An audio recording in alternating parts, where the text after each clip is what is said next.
Hello everyone, this is Jimmy Singh, broker, owner of Supermax Realty, 647-961-2639. Welcome to my YouTube channel, Real Estate Edge with Jimmy Singh. In this short video, I like to talk about state of real estate markets in South Western Ontario, Greater Toronto Area, Golden Horseshoe, Kitchener-Waterloo, London. So before I start talking about different issues that are impacting our marketplace, I just like to start with a text that I received few weeks back. It was made by CEO of Redfin Brokerage in US on May the 25th.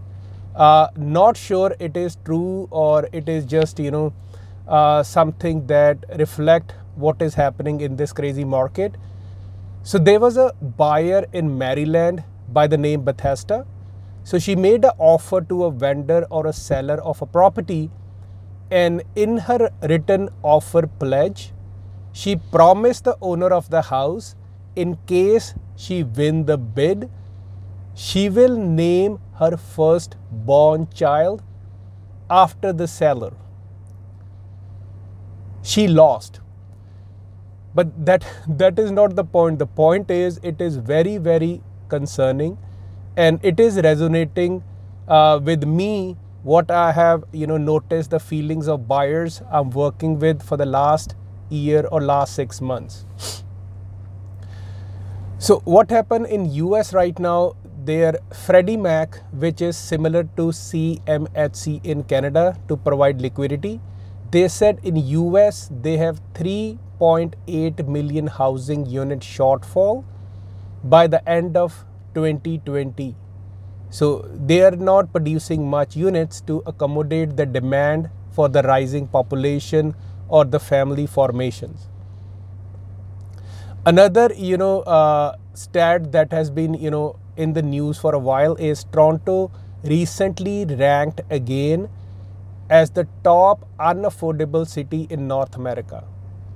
And as per a recent Scotia Bank report, they said GTA or Canada right now, their housing market, they are producing the lowest number of houses per 1,000 residents in all the other developed G7 countries.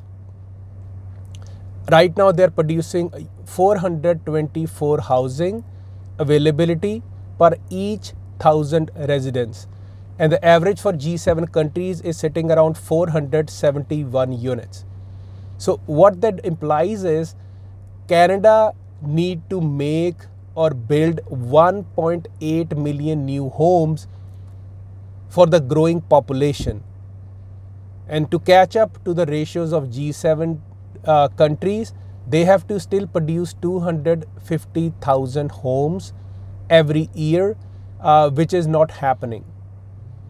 And another report as per Bank of Canada in one of the biggest newspaper last week was Bank of Canada right now, they just threw their towels and says market has gone bonkers or crazy and there's nothing they can do about it. See, there are some of the trends I'm noticing in the marketplace. One of the trends, was a report done by Microsoft, the tech giant, and they have done a research over 30 countries, and they have surveyed 30,000 employees, especially the younger generation, what we call Generation Z, ages 18 to 25 years. And they said 40% global younger population will quit the jobs if there's no hybrid model in place, meaning they want to blend work from home plus they want to go to office to have sense of balance. So that is something all the CEOs or people high up the hierarchy, they have to listen and take these things into consideration, because normal is going to be different what we see pre-pandemic. So if somebody is hoping the people who left Toronto for a smaller markets, they all will come back, it's not happening. We live in an entirely different world. Another thing you have to understand is real estate is a tangible asset class of its own. So people want to make their money safe, and the way the government is printing money, it is only creating, increase in inflation, and the cost of all the commodities and the, stuff we buy in grocery store, it has gone up, since last year. Even, I deal with housing. So let me talk about housing. The lumber has gone up 300% in pandemic. We not only need lumber to produce framing, we need for for cabinets, we need for flooring, we need in lot of different components. Copper prices have gone up, drywall has gone up. So all these things, they are impacting big time the affordability. And in pandemic, lot of, Canadians, there was this article I read in a newspaper. They said, even like a small country like Hong Kong, 500,000 are, Canadians who basically go back to their home country and come back. But 60,000 to 70,000 people are, only right now in Canada. Rest of them are Hong Kong.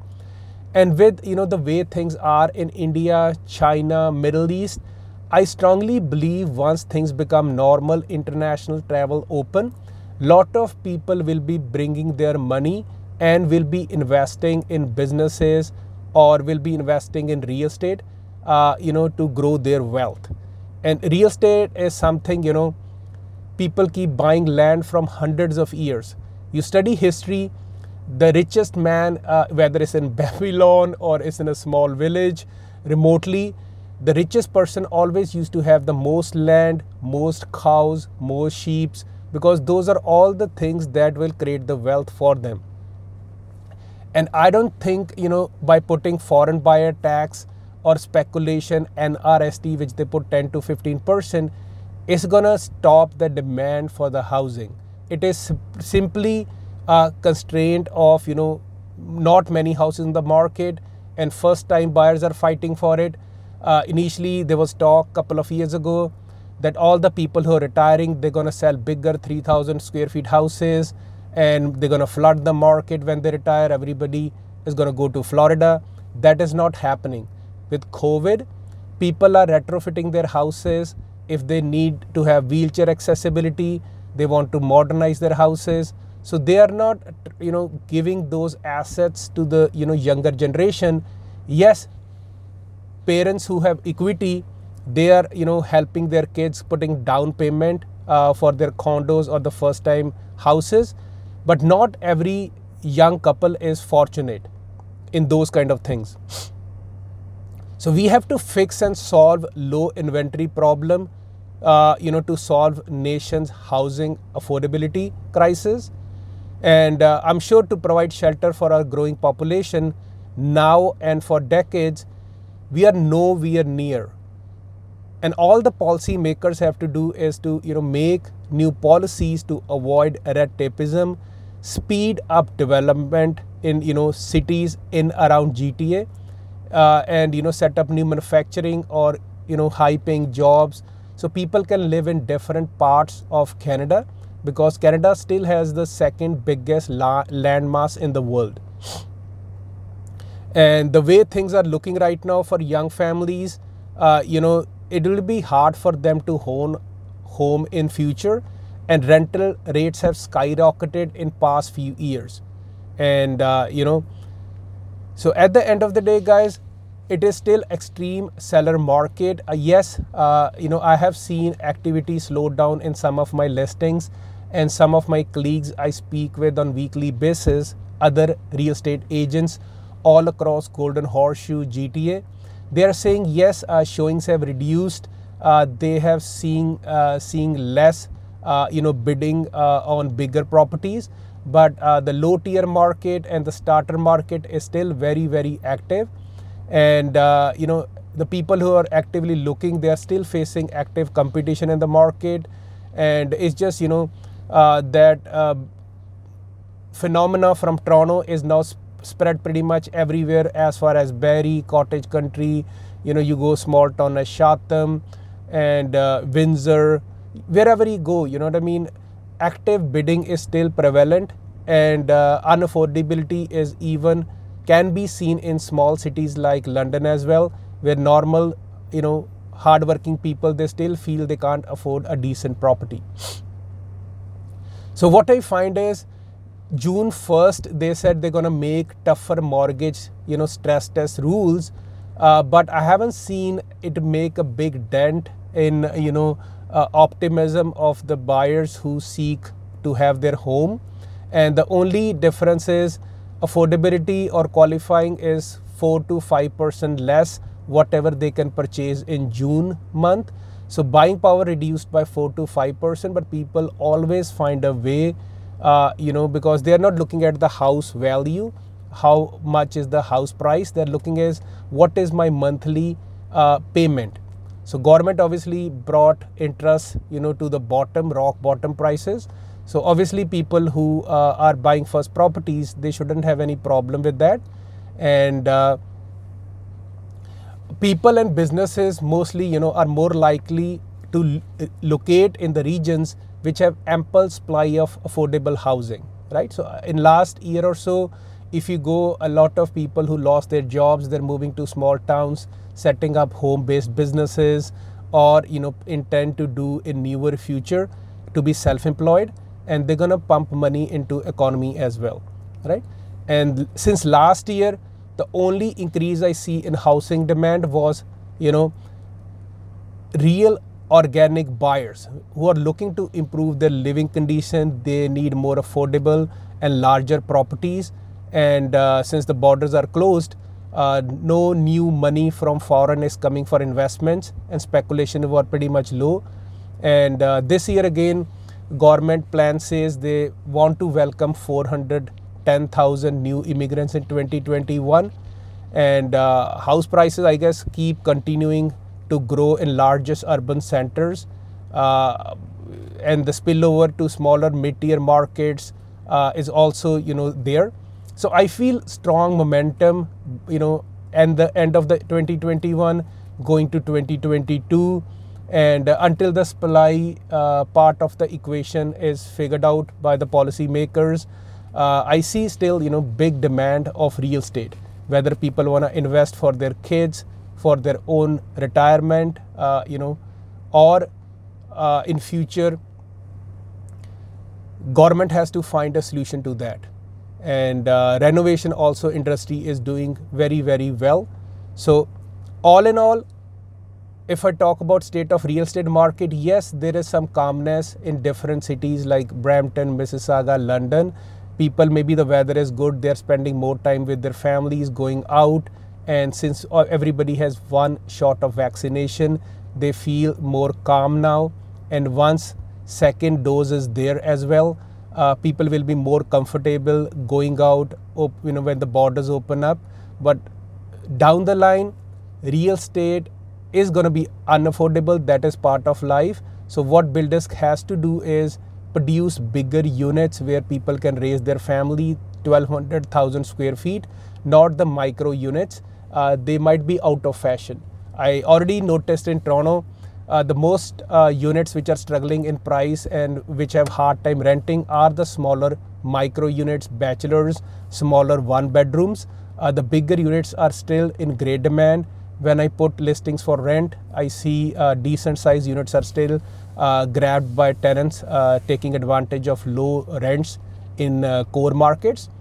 So another, graph I checked with the CIBC, they said since last year, the biggest growth is 70 to 80 kilometers from core downtown city centers. So they have a very cool graph. If somebody wants it, they can text me, I can send them. So they focus, let's say in Vancouver city center, the price growth was only 4 to 5% in pandemic. But if you go 60, 70 kilometers away from Vancouver, price is doing really double digit growth. Same in Toronto downtown, price is not doing that great, but if you go 70-80 kilometers in suburbs, it is going double digits. You know, the farther you grow, even 100 kilometers, 200 kilometers, I have seen some mid-tier cities, they have 30 to 40% growth, just like Windsor have 30%. London is, you know, also close to 30%. Oshawa 25.2%, Pickering 23.2%, Barrie 22%, Kitchener 21%, and Niagara Falls 21%. So, you know, and the lumber shortage is not helping at all. So there are a lot of things we have to answer those questions. And till next time, to your success. Again, this is Jimmy Singh, broker owner, Supermax Realty. And if you're in a marketplace looking to secure a good rental property anywhere in GTA, or you want to sell your property for a good price, give our team Supermax a call. You can reach me at 647-961-2639. And currently we are working on some pre-construction projects. So if you're a first-time buyer looking for different options in different markets all across Golden Horseshoe, give our team Supermax a call. Again, my number is 647-961-2639. You can also reach me via my website, supermaxrealty.ca. God bless you all. Till next time, this is Jimmy Singh.